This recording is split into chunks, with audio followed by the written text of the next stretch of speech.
Hi guys, my name is Kosta and today I'm gonna paint the Beast Titan from Attack on Titan. In this video I'm gonna show you the entire process from getting this huge 100% FDM print paint ready. We've got a lot to cover, so let's jump into it.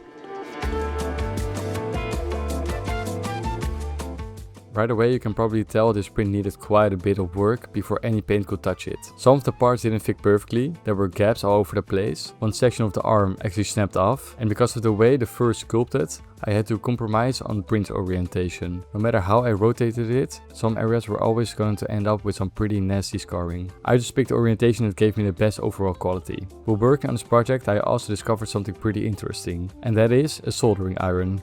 It works surprisingly well for smoothing ugly overhangs. It literally takes just a couple of seconds. I honestly might make a dedicated video about that, but because it worked way better than I expected. After that I moved on to sanding. Like always, I don't sand everything, I only do spot checks on the area that actually need it. Places like underside of the abs, rough top layers, support scars, basically anything that would still be visible after painting. Keeping the sanding to a minimum saves a ton of time and also preserves all those nice sculpted details. Normally I would probably brush on some UV resin at this stage, but for a figure this size that would have taken forever. So instead I went back to my old favorite, Motif spray putty. Seriously, I know I say this in almost every video, but this stuff is basically magic. It's incredibly fast to apply, dries quickly and hides layer lines insanely well. Since the torso had to be split just to fit onto the build plate, I lightly sanded the seam after the spray putty until it completely disappeared. Next up was fixing the broken arm. For that I used Milliput for the very first time, and I'm sold. This stuff is amazing. Because it was an actual hole instead of just a seam, I could just sculpt the fur texture back into it before it cured. And once everything was painted, I generally couldn't tell where the damage used to be.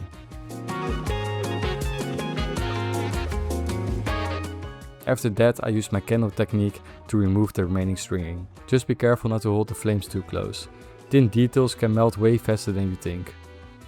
And one more thing I wanted to mention. For this project I also got the Biqu Panda freeze. I've already got my part cooling fan running at 100%, but this will give the print even more cooling. That really helps with those difficult overhangs. And now with all this post-processing done, it's finally time for primer. For this project I'm using Kaleido Grey Primer again because it's my favorite at the moment. And grey is still my favorite because it gives me a really balanced surface to paint on. It's not too dark, not too bright, and it keeps the colors pretty accurate. I always like starting with the base because it gets me into the flow before moving on to the exciting parts. Everything gets a base coat of Vallejo London Grey. That includes the rocks, the tower and all the stonework.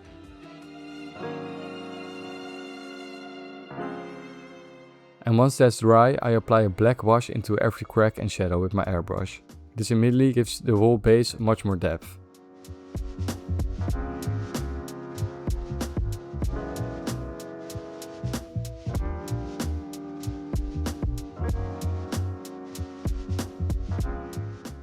Then I add just a tiny bit of Agrics Earth shade, not enough to make it brown, just enough to dirty everything up a little.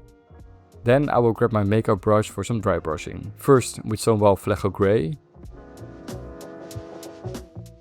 And then more selectively with Vallejo Deck 10. Only hitting the highest edges where the light will naturally catch.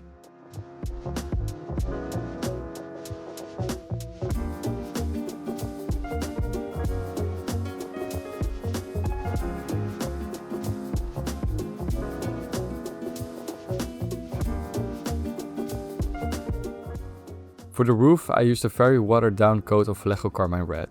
Because it's so transparent, the natural zenithal effect from the airbrush already creates a nice gradient without doing much work.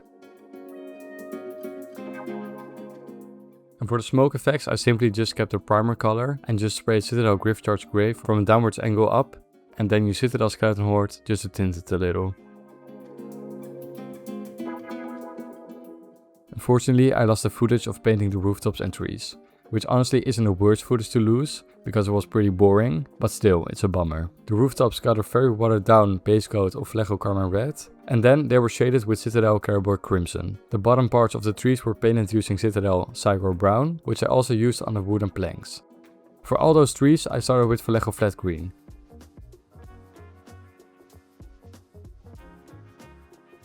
Then I sprayed Citadel Creed Camo into all the shadow areas to give them more variation and stop them from looking like one flat green blob. Now onto the scream effects. I started with Vallejo Sun Yellow as the main color. Then I added Vallejo Light Yellow only on the very tips where I wanted the brightest glow. Near the bottom I sprayed light fire to smoothly transition back to the orange. To tie everything into the base, I once again grabbed Stonewall Grey and lightly dabbed it with a sponge. It almost creates a fake OSL effect without actually painting OSL. And now, finally, my favorite part again, the skin tones. Although this section also gave me the biggest headache of this entire project. I started with Vallejo Dark Flesh as the base coat. Then I sprayed Vallejo Basic Skin Tone onto the raised areas.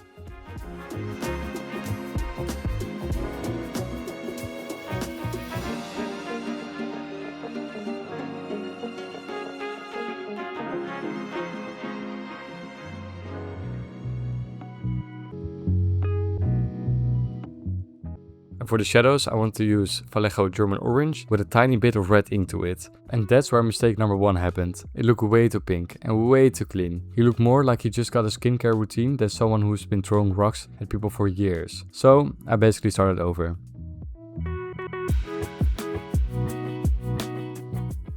I sprayed Vallejo Flat Flash across the skin tone to tone everything back down. After that I used Ionic Tint Flash in every muscle separation, under the abs, around the ribs, under the chest and every fold I could find. Then came mistake number 2. I used Vallejo Light Flash for the highlights, and once again I pushed it too far.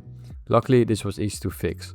I grabbed a brown pastel and worked it back into all the folds, muscles and transitions. Then I repeated the process with black pastel.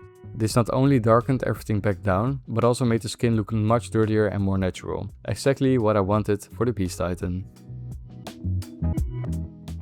Then onto the fur, and I somehow managed to lose the footage for the fur base coat too. Apparently my camera wasn't really on my side during this project. But the process was pretty straightforward. I used Vallejo Chocolate Brown as the base coat, then shaded everything with Citadel Psycho Brown, and after removing all the masking, I cleaned up the edges before moving on. For the gums I used Citadel Megas Purple, and I wasn't very careful here. I pretty much fluted the whole mouth because he's supposed to look disgusting anyway.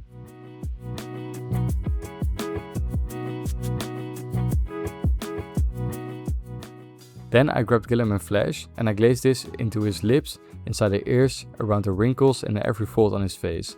It gives the skin a grimy, dirty tint that works perfectly for this character.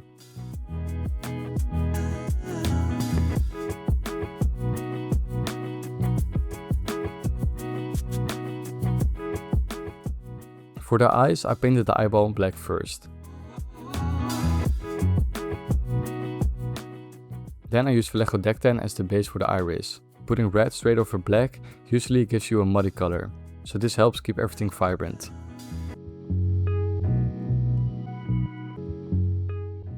After that I filled it with Vallejo Red.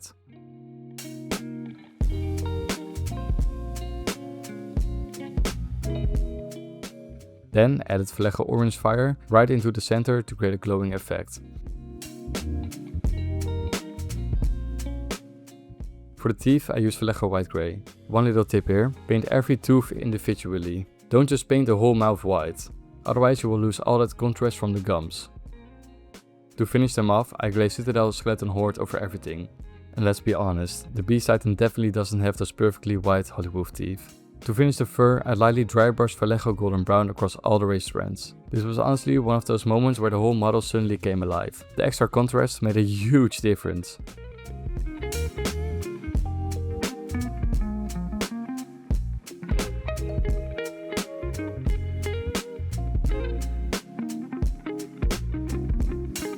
Finally, I added gloss varnish to the eyes and lips to give them that wet organic look. So now onto the glamour shots.